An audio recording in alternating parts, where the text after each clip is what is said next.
Hi, everyone, and welcome. We are so glad you're here today.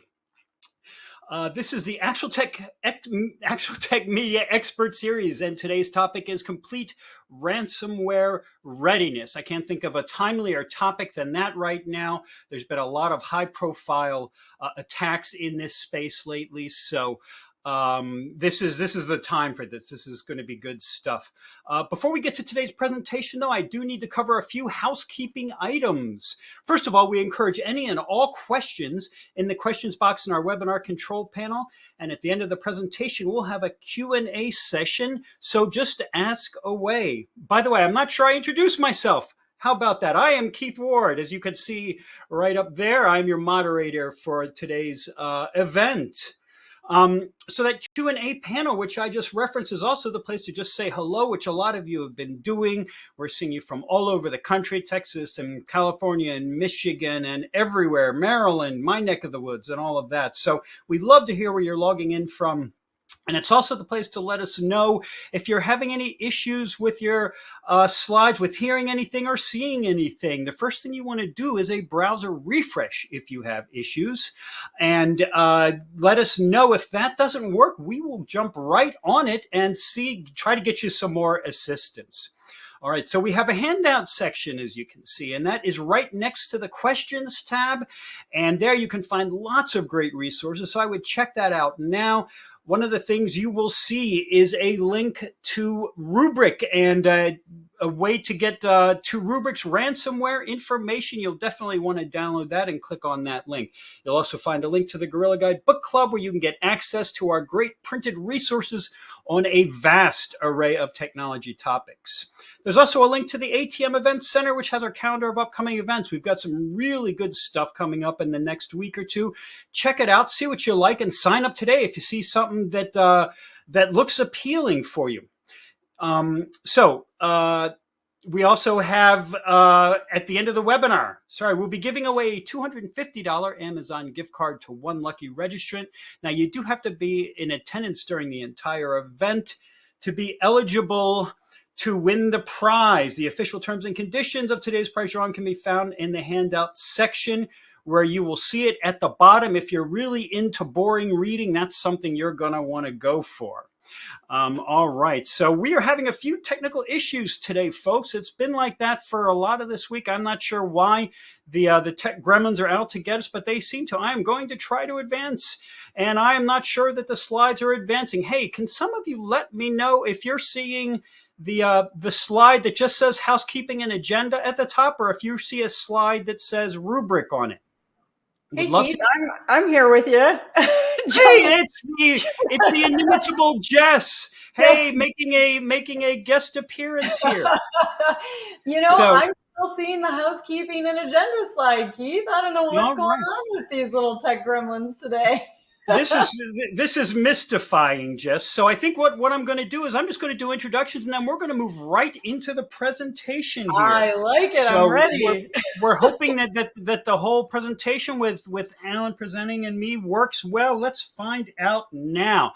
So everyone, I really apologize for this. I'm not sure why the slides are not doing what we want and acting with a mind of their own today. So let me introduce the sponsor for today, because I have not really gone over that.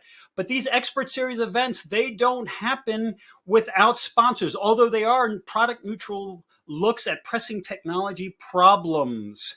The support of our sponsors does make it possible for us to be here with you. And today's sponsor is Rubrik, which you cannot see the slide there, but Rubrik is our sponsor. So Rubrik helps you achieve business resilience against cyber attacks, malicious insiders, and operation disruptions. Rubrik secures your data wherever it lives, whether it's on premises, in the cloud, in a SaaS. They've got you covered wherever you are. Now, Rubrik, as you may know, was instrumental in the development of zero trust data security, which has definitely helped businesses become more secure. And so now it's time to introduce our presenter for today. He's a good friend of mine, someone I've known for a long time, and his name is Alan Liska. Many of you know or are familiar with Alan. He is a senior security architect with recorded future, as well as an author and speaker and frequent media interviewee in the area of ransomware. So I'm going to join Alan at the end of his presentation for some Q&A. So let's get this show on the road. Now, hopefully, everyone, this actually shows up and we don't have issues with the presentation here. Here we go, into the void, as they say. Thank you, Keith. And thank you so much for having me here. And thank you all for attending today. I know there are a lot of different webinars and conferences this time of year. So your attention and your attendance here is really appreciated. Unfortunately, I, like usual, don't have any good news to share. Ransomware in 2023, it's kind of all in the title. Where are we and how bad is it? I wish that was an exaggeration, but unfortunately, it's not.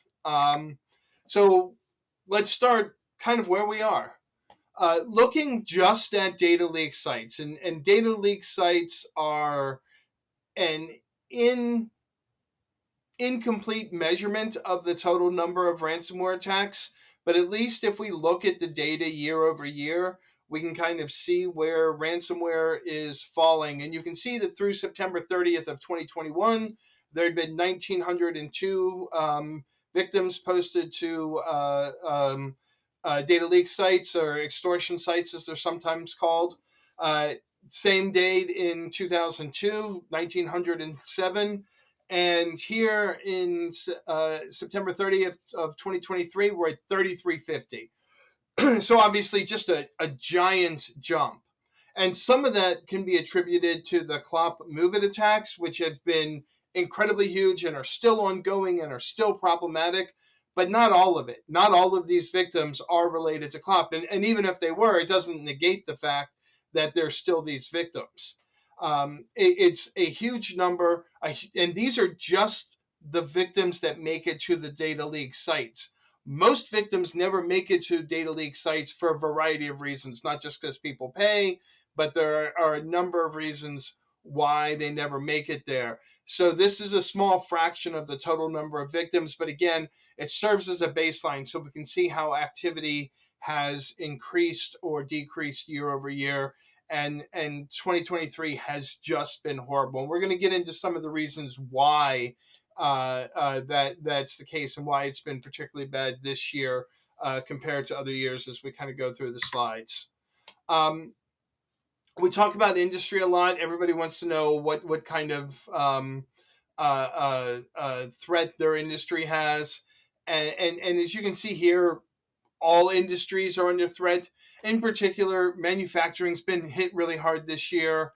Healthcare's been hit really hard this year, as has education. And that's been kind of an ongoing thing where over the last few years, we've seen healthcare and education in particular really take the brunt of a lot of these attacks.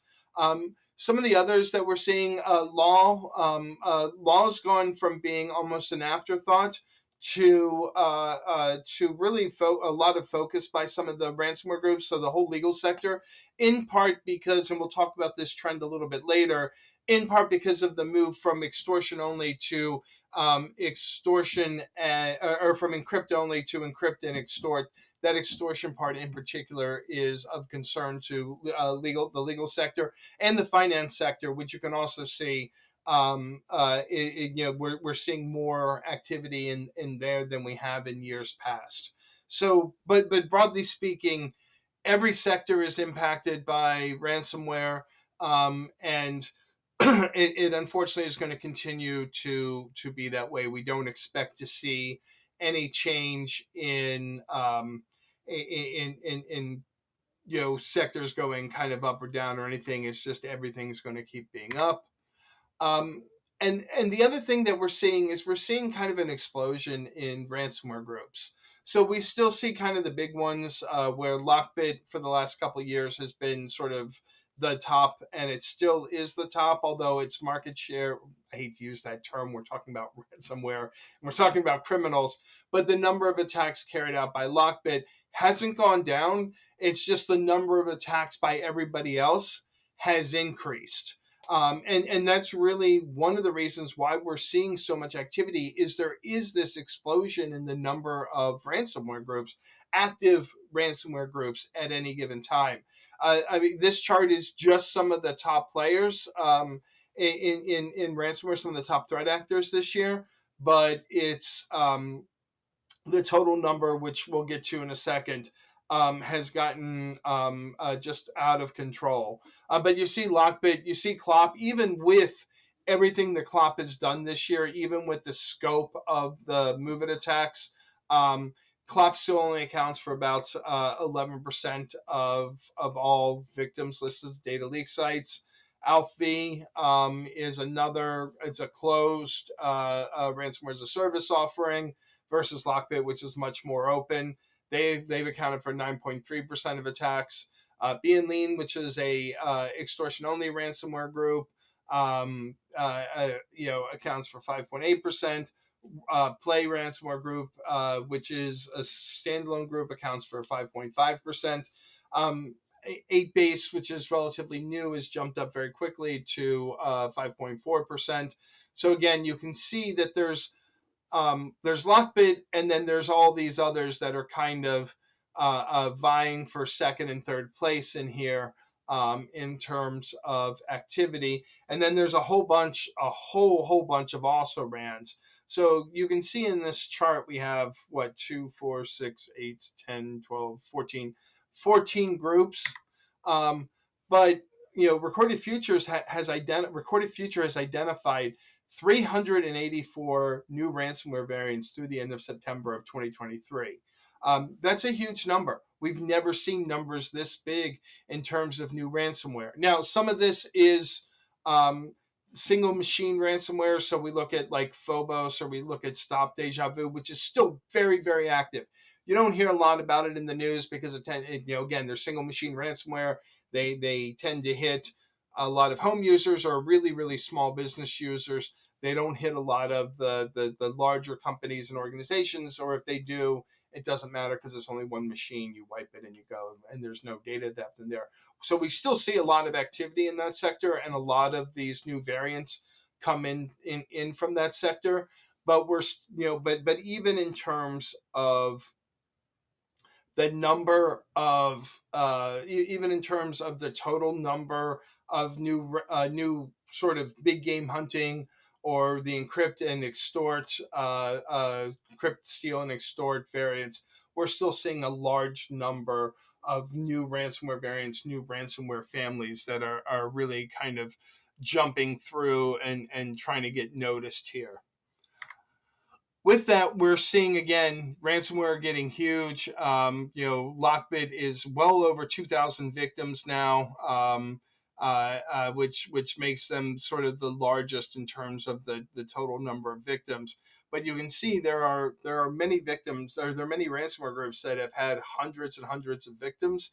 And so because of the longevity now of some of these other groups, we're starting to see years and years worth of victims, but that also means that they've had years of experience, and they have dozens, if not hundreds, of victims that they've been in. So they've gotten a lot more efficient at carrying out their attacks.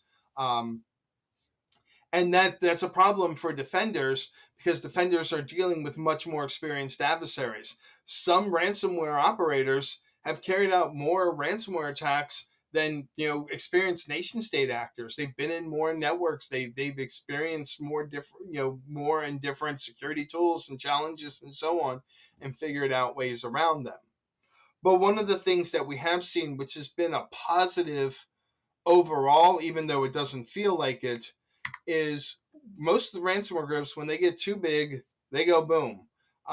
They're either taken down by law enforcement the way Hive was in January of this year. They're taken down by infighting or a pissed off Ukrainian researcher like Conti was last year.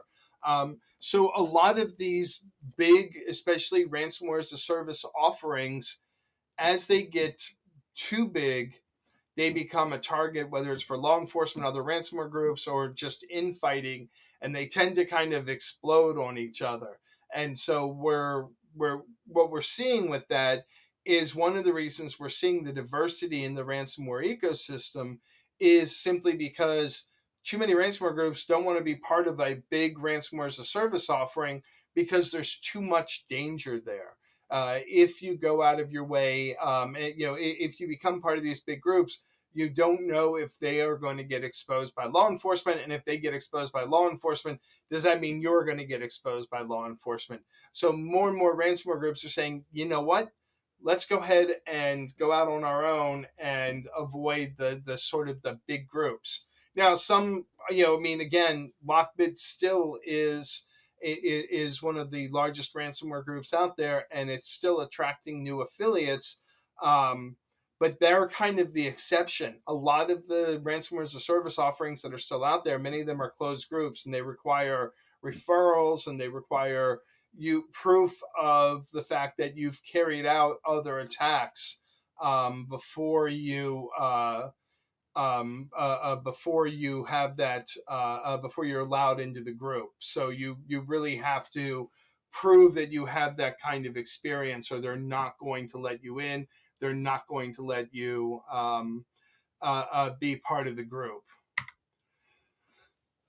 And we are seeing, though, the other thing that drives this is the sort of the rise of what we call Franken ransomware.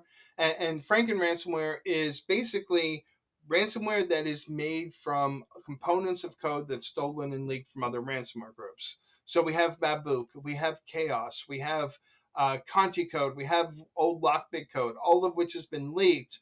And so a lot of these new ransomware groups that are starting up using this leaked code or this stolen code and using that to carry out attacks. So they get the benefit of a mature code base without having to split the cost with the ransomware as a service operator. And so that provides kind of an easy entry. So the idea behind ransomware as a service, which is where a ransomware operator creates the ransomware and rents out their infrastructure. The idea behind that is that it lets basically anybody who wants to be a ransomware attacker just be a ransomware attacker. You pay your money, you get your executable, and then you go carry out your ransomware attacks. The stolen code has the same benefit, only you don't have to split anything with the ransomware operator. So these stolen leak codes are really driving a lot of this growth and a lot of this spread out activity. And we saw this earlier this year in February with the ESXi-ARGS attack. So the ESXi-ARGS attack, there's been so many ransomware attacks, you may have forgotten it by now, was an attack on ESXi servers, specifically exposed ESXi OpenSLP servers, although there's some debate about whether it was OpenSLP or another vulnerability that was exploited. And the ESXi-ARGS was built on Babook code, but then it also used a ransom node from another ransomware called CheerScript, and kind of combined that into one. And then when the first round of attacks were quickly overridden because there was a flaw in the way it was trying to do the encryption, when the first round of attacks were built or were dissuaded, they went ahead and issued or rebuilt the ransomware using more stolen code to make it better and to overcome that limitation in their existing code, so that they were able to go ahead and relaunch the attack, and this time be much more successful in their encryption and not have it not have it defeated by defenders. So with the growth of ransomware, we're also seeing a big growth in the gig economy. We're going to spend a lot of time today talking about initial access brokers because I don't think they get enough attention. But really, when we talk about a ransomware attack, we're talking about at least two different threat actors involved. There's the initial access broker, which gains, maintains, and auctions access. The affiliate is the one that does the hands-on keyboard. They either encrypt or steal the data, or both. And then the operator is the one that creates, outsources the tools, and manages payments. So what happens is, Keith is an initial access broker. He breaks into a network. He gets administrative access on a machine, and then he goes to either an underground forum or to a private Telegram channel, and he auctions that off. If I am the ransomware affiliate, I'll buy that access from him for a couple $1,000s to maybe $10,000, depending on the size of the company, where it's located, and where the access is. I will buy that access, and then I will either do my data theft or encrypt the data, likely using code that I'm renting, code and infrastructure that I'm renting from a ransomware operator. And that ransomware operator, especially if I handle the encryption part, will then negotiate with the victim. So I step out of it. The ransomware operator has their backend infrastructure. They have their negotiating window. They will go ahead and handle the negotiations. They will take the payment. And then I'll get my cut, usually something like 20/80. They get 20%, I get 80. Sometimes it's 30/70. Depends on the experience and how much I've negotiated with it. So all of this kind of gig economy is driven by the fact that there are so many ransomware attacks and there are so many victims paying. And this is just sort of at a high level. There are others, there are negotiators that get paid. There are developers that get paid. There are money launderers that get paid. So there's a chain of criminals in this process that are all relying on the continued growth and expansion of ransomware in order to keep getting paid, in order to keep making money. So, that complex economy is really lucrative, and again, it wants to keep that in. But I really want to talk about, again, we're going to spend more time on this, these initial access brokers, because the initial access brokers are the ones that work as a force multiplier for the ransomware actors, because they spend all of their time gaining access, and that's all they do is they get that initial access, they make sure they have admin control of that one machine or two machines, and then they turn around and sell that. They can work very quickly to line up a bunch of networks, sell those networks, and then if I'm the ransomware operator and I don't have to do that part of the attack, that allows me to carry out more attacks at a given time. And that's one of the reasons why we see so many prolific ransomware groups now. It's because they don't have to do the first step. They don't have to get access. All they have to do is take the access that's already been given and deploy and decrypt, so they can move a lot faster. They can go through more targets. They can make more money. And so everybody, except for the victims, obviously, wins. But that means that we really need to think about ransomware attacks as two separate operations. Your first operation is initial access. Your second operation is the data theft encryption, because there are different detection methods. There are different tools that there are different tools that are used by initial access brokers versus the ransomware operators, which means you need different detection methods, which means you need to focus on different areas in order to stop the two kinds of attacks. You have to focus on both, because you may miss an initial access vector. We'll talk about some of those in a minute. You may miss an initial access vector, so you have to be looking for telltale signs of the ransomware actor, but you should be looking for that initial access. You want to stop the ransomware actor, ideally before they ever get access to the network, by stopping the initial access broker. If you do that, then likely the second phase of the attack won't happen. There's some exceptions, but it really is a lot harder. And if we can stop initial access, then we slow down the entire ransomware economy. And that's huge for reducing the number of ransomware attacks. And so, again, we need to think about that. And in particular, and I'm going to spend a few minutes here, so please kind of bear with me. I know this is a pretty dense chart. But but this is one of these areas where understanding the complexity of a ransomware attack is really important for how you're going to defend against it. So we start with the initial access broker all the way on the left, and the ways that the initial access broker gain that access to your network. We know phishing, right? Everybody listening probably has like a phishing awareness program and and tools to detect phishing and so on. Unfortunately, most of those aren't very effective. They keep finding ways around that. For the longest time, we were, for the longest time, the phishing attacks were relying heavily on Microsoft Office documents. Now they've moved on to other kinds of ways of gaining that access. We've seen QR codes used. We've seen OneNote now used. We've seen links to links to Dropbox, links to Google Docs instead. Things that they can do to bypass that.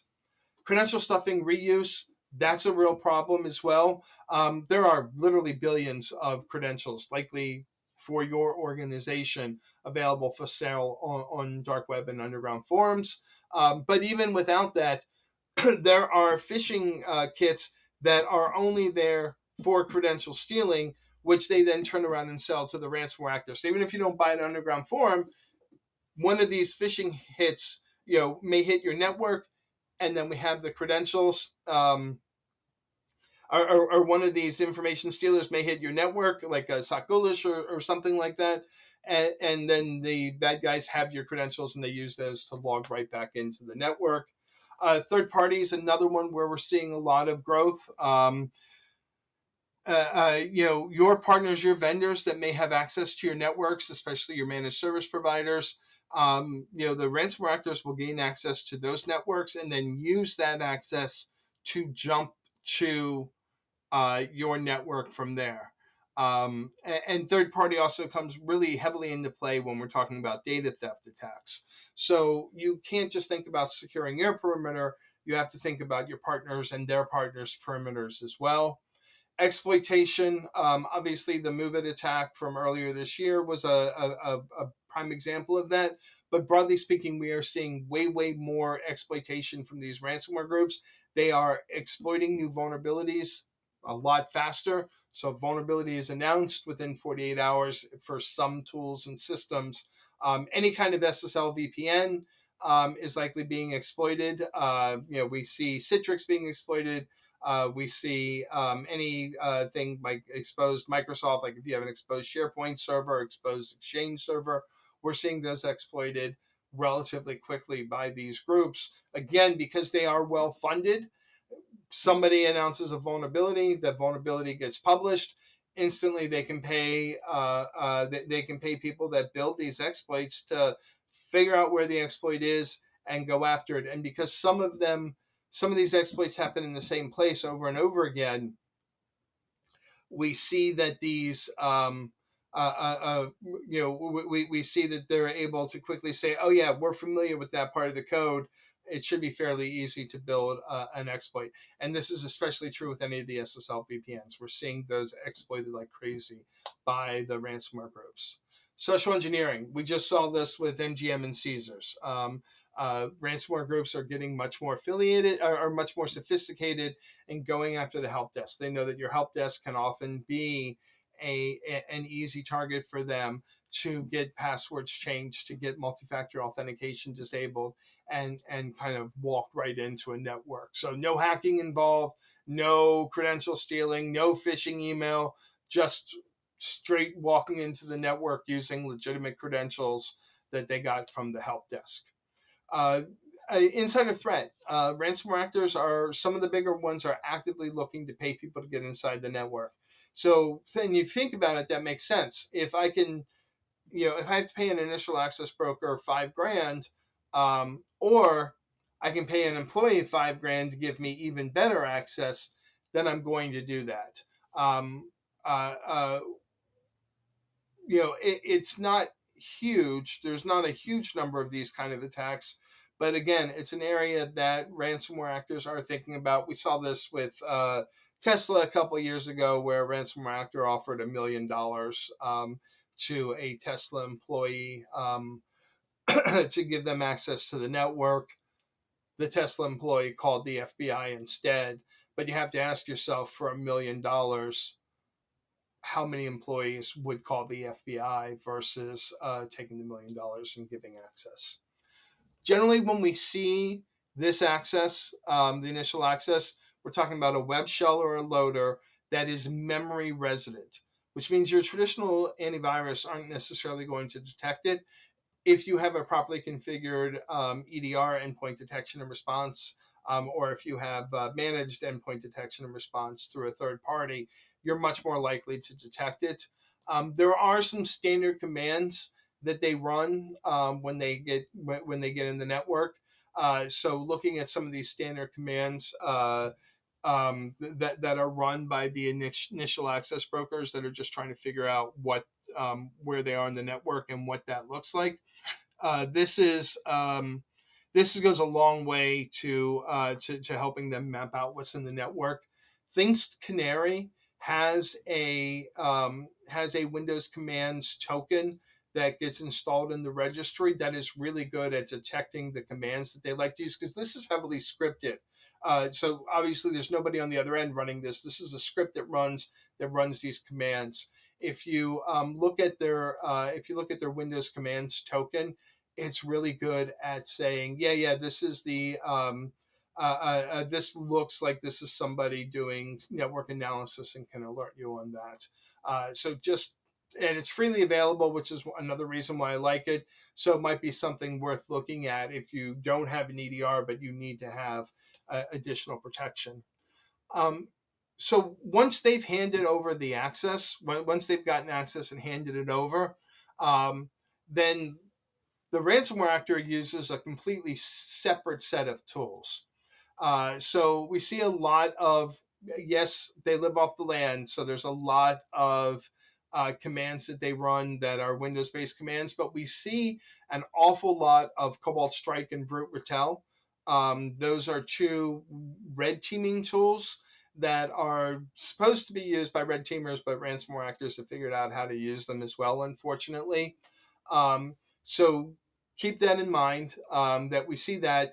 But then we do see ransomware actors that love what we call living off the land, so lolbins, and that is just using Windows tools to move around. PSExec in particular is heavily used by the ransomware groups that like to live off the land.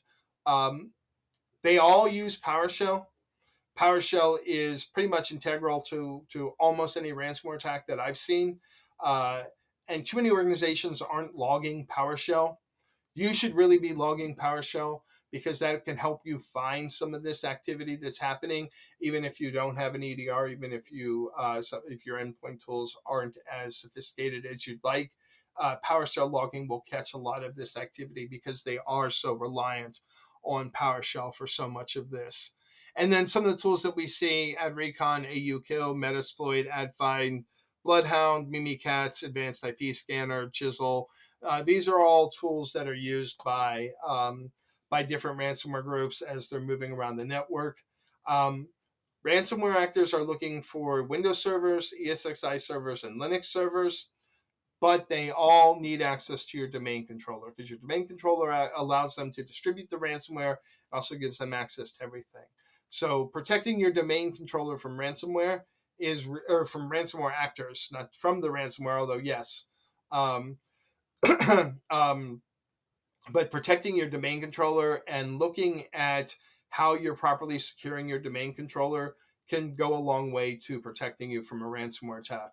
A lot of people don't know this, but Active Directory turned 21 last year, and too many organizations don't do regular audits of their Active Directory server to make sure that they're up to date with not just the latest security patches, but the latest security configurations that Microsoft recommends. And I get why. Like, if you do something wrong with your domain controller, you take your network offline for 3 days, you're going to be in a lot of trouble. And totally get that, totally understand that. But, keeping up with Microsoft's advice for the best way to secure your domain controller, again, goes a really long way to protecting you and making the ransomware actor's job more difficult. We also see that a lot of these ransomware groups use remote control tools, so RMM, remote monitoring and management tools, to move around the network. I like to think it's because they're Gen Z and they can't handle the command line like old school hackers can. But I don't want to pick on Gen Z because we need Gen Z to come in and secure us.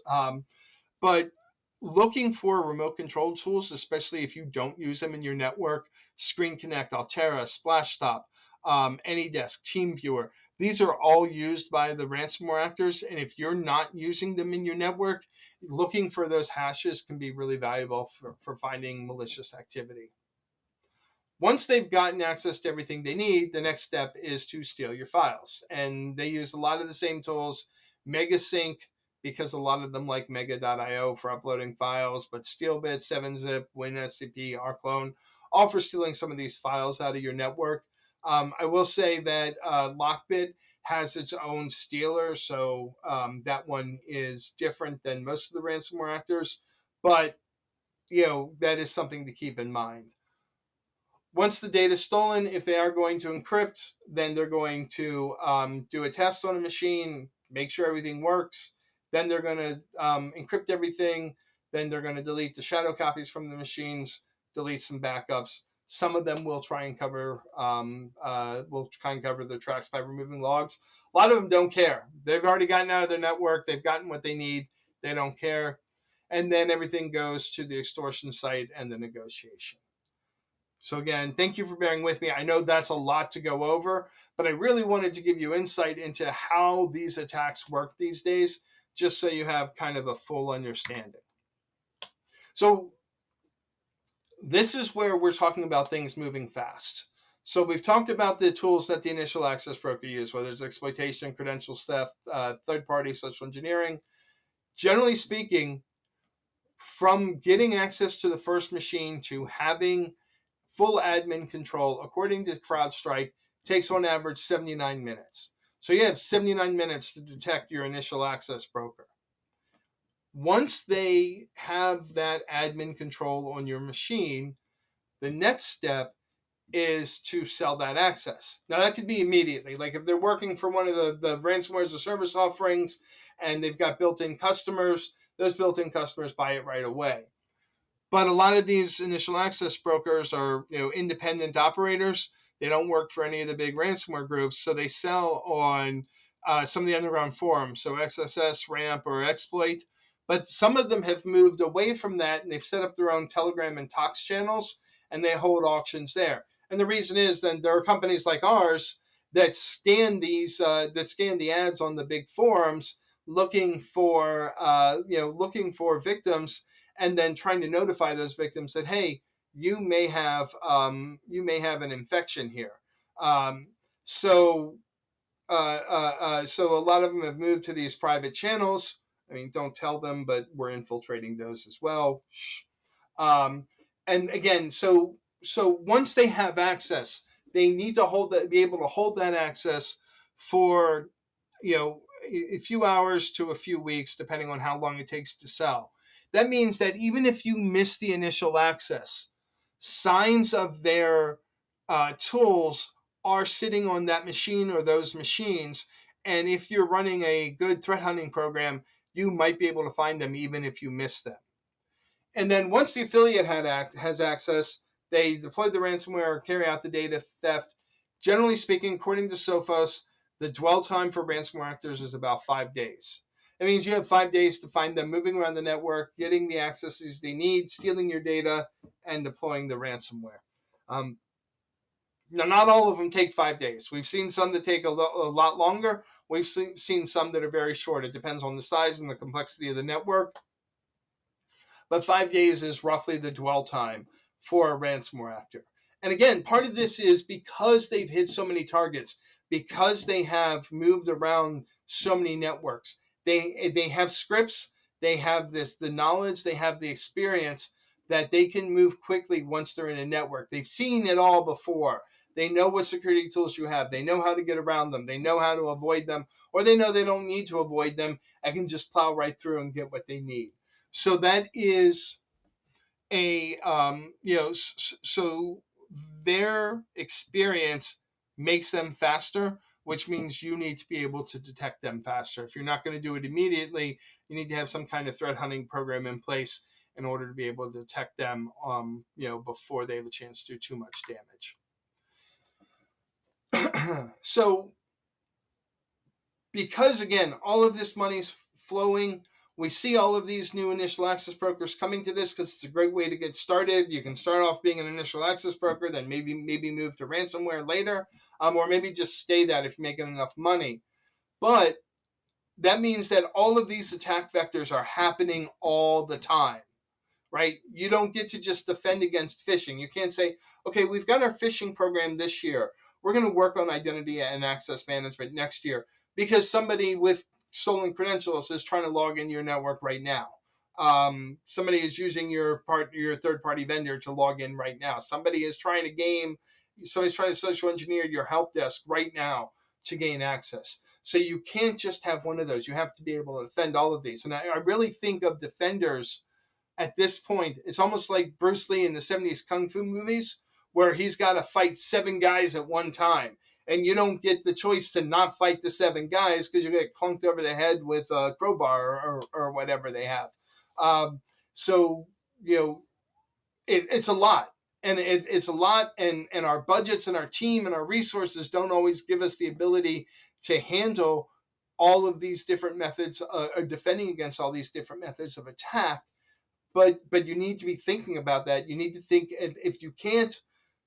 if you don't have the ability to put tools in place to protect yourself from it, you need to think about how you're going to compensate for that. You need to be aware that these attacks are happening, and you need to have, okay, we don't have tools right now to defend against this, so we're going to have to do this in order to look at it. And so that's really where, when you're doing your tabletop exercises, when you're thinking about these, if you can't go ahead and if you can't put in new tools or new systems in place, what can you do to make sure that you're able to track when these kind of things happen?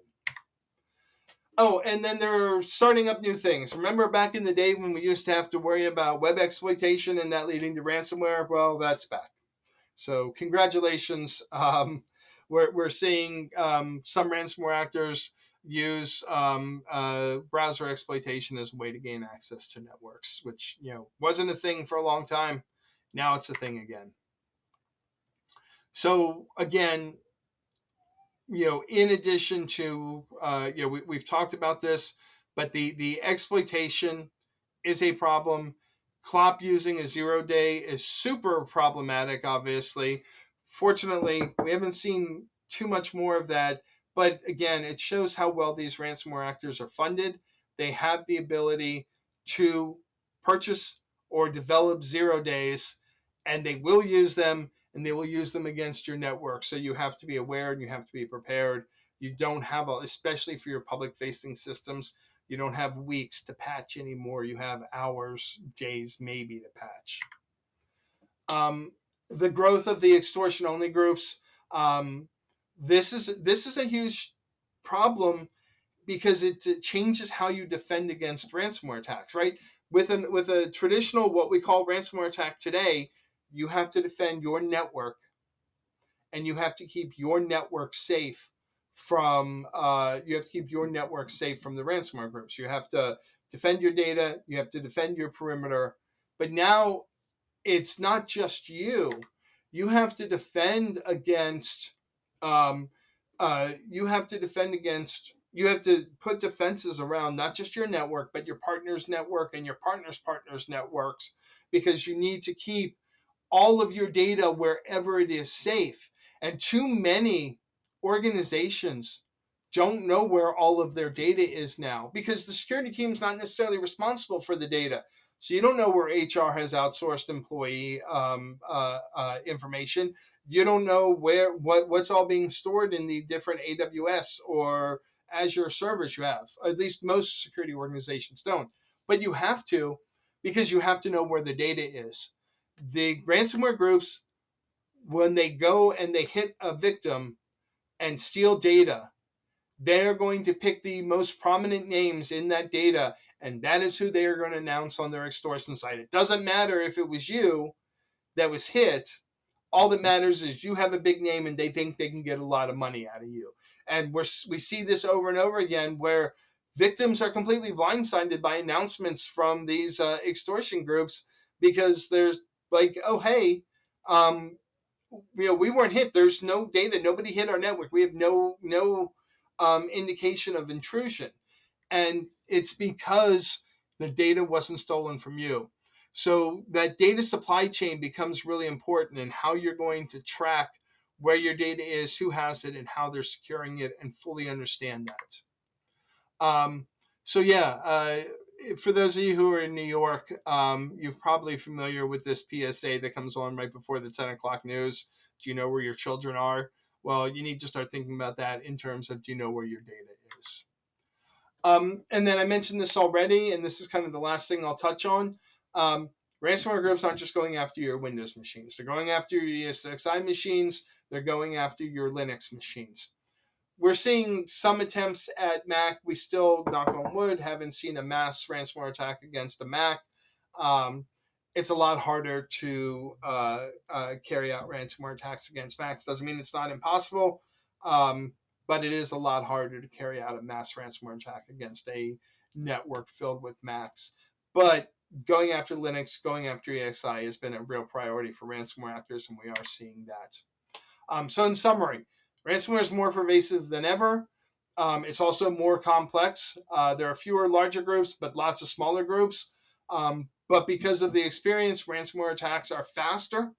And it's not just about encryption. Data theft is just as important to a lot of these ransomware groups, and sometimes it's the only way to do it. It's also not just about Windows systems. But the ransomware attack is just the second part of the attack. Ransomware would not be as effective without the growing number of initial access brokers. And initial access brokers, because they're making so much money supporting the ransomware actors, are finding increasingly inventive ways to gain initial access. And if you can stop the initial access broker and keep them out of the network, then you've kept the ransomware actor out of the network for the most part. Again, there's some exceptions to that. So really, a lot of your investment should be made in trying to stop that initial access, or at least detecting that initial access soon after it happens. That'll go a long way to slowing down and stopping ransomware and disrupting that ransomware economy. And finally, I'm just no fun to have at parties. I'm always full of bad news. But I appreciate you guys for listening, and I appreciate Keith and the team at ActualTech Media for having me on. And if there are any questions, I'm happy to answer whatever I can for you. I know we don't have a lot of time, but whatever I can answer for you, I will. All right. Alan, thanks so much for that presentation. I thought it was surprising, 384 new ransomware variants in 2023. I wrote it down. That is a scary statistic. I did want to make one point, though, about Bruce Lee. So I always wondered why in the movies the bad guys just didn't whip out a gun Indiana Jones style and shoot the guy. I mean, you could take care of the problem as easy as that, right? So anyway. And enough silliness. We'll let Bruce lie in peace for now. So we do have some great questions coming in now. I wanted to see, like you say, where we don't have a ton of time, but let's see how many we can get to. And one of them is a follow-up on that first statistic: 384 new ransomware variants. How can a company keep up with that many new variants? What do you do? How do you learn about all these new variants that are cropping up? Is there an overall strategy you can use?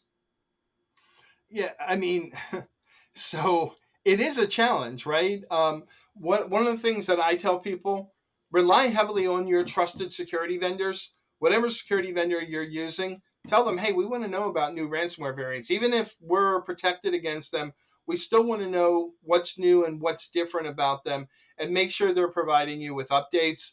But it's, of course, it's part of my job. I read voraciously. I love Bleeping Computer. I love Recorded Futures publication, The Record.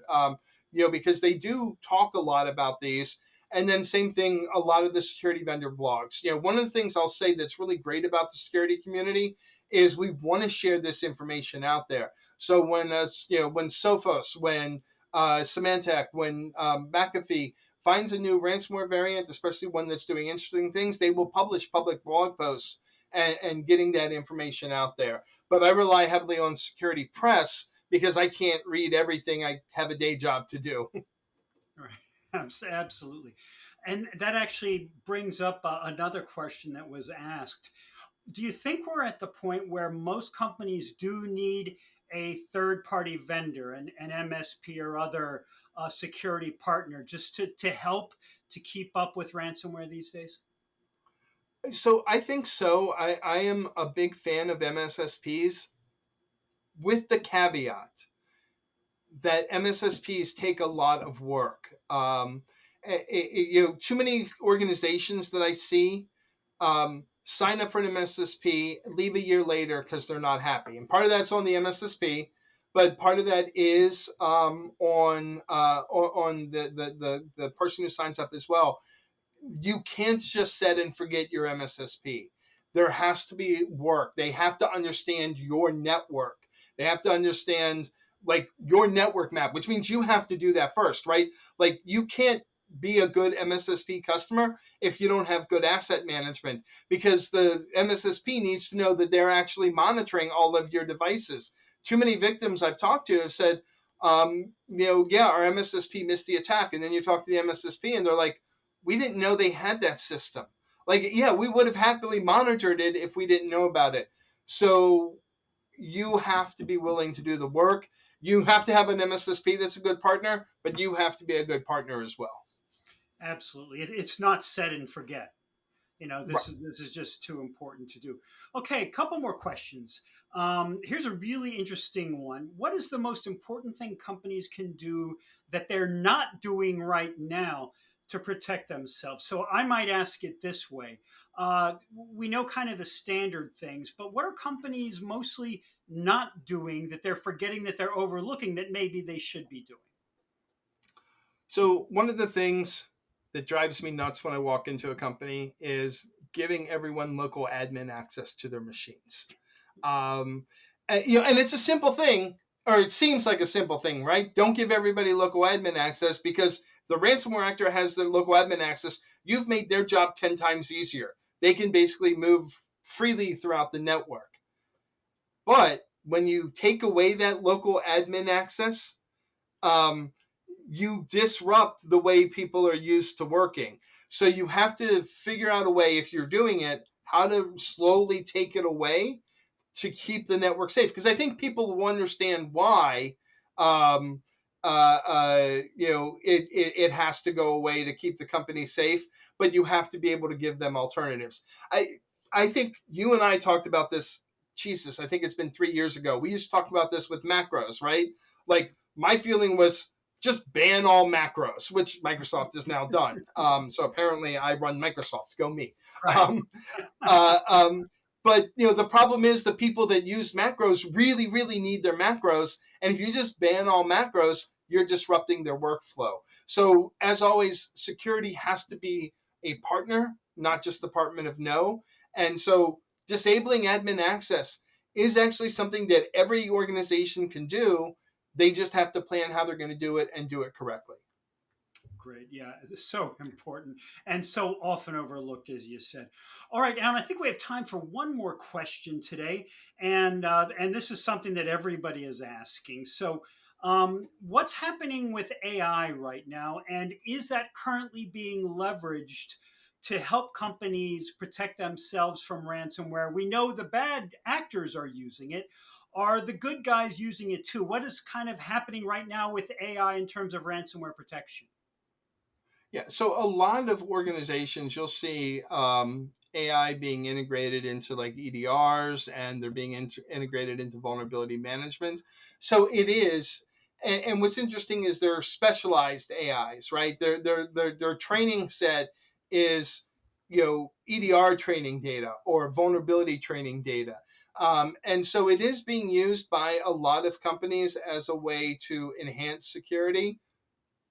we'll see in the end whether or not how effective it is. I mean, you know how this industry is. Everybody always runs to the bright and shiny, as soon as they get a chance to, when the fundamentals are still left undone.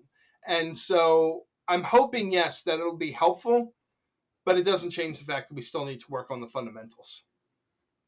Absolutely. And no silver bullet is another way, I guess, to put that. AI is not some magical, wave your wand, right? We'll bring in a Harry Potter reference at the end here.